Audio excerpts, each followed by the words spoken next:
The original score and the musical numbers are often touted as some of its crowning achievements.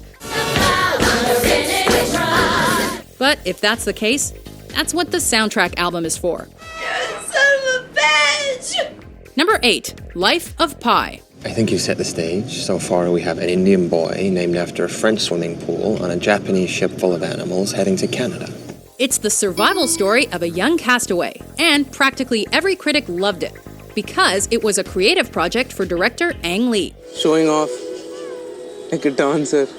The film adaptation of the Yann Martel novel starts off with a bold religious thesis that aims to prove the existence of God. God. Then beats us mercilessly with the narration of its own symbolism. Very impressive. Hi.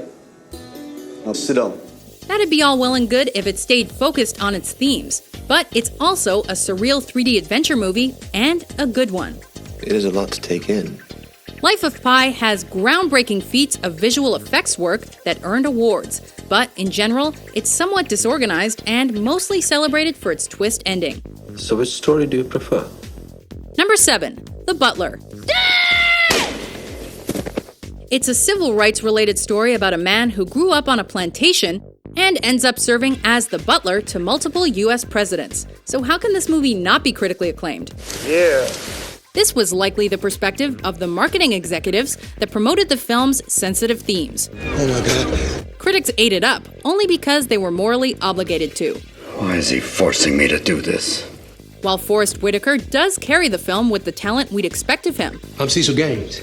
We're too inundated emotionally by shock value content and forced melodrama to see the film's strengths from any other angle. I guess I wish we were there for real instead of for show. Number 6. Frozen. Let it go, let it go. Can't hold you back anymore. That catchy Oscar-winning song is perhaps the only reason Frozen is the most successful Disney movie of all time. It was an accident. It's easy to believe that the powerful sisterhood of its protagonists is a game changer as it finally empowers Disney princesses. And that's because it actually is. Nothing's in my way.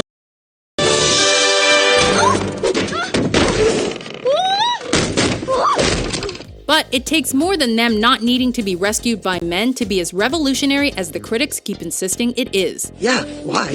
How about a main character that doesn't run from her problems? Actually, we agree.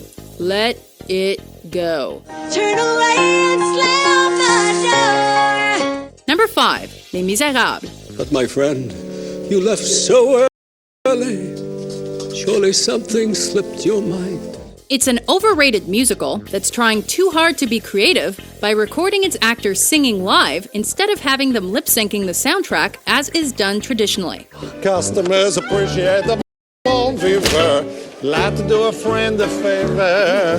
Unfortunately, this artistic misfire leaves the editor at the mercy of the cameraman's excessive close-ups and shaky cam techniques. Turn your heart into stone. Judging by the rave reviews and Oscar nods, actors that sing while they perform were enough to power the hype machine. All it takes is money in your hands. But it also banked on the success of the renowned stage play it adapted. So different from this hell I'm living. Number 4. Shakespeare in Love. Good title. An inventive rom-com for its time, perhaps, but far from deserving of Best Picture. I commend you. This fictional story tells of William Shakespeare's personal and romantic life while he was writing Romeo and Juliet, It's as if my quill is broken.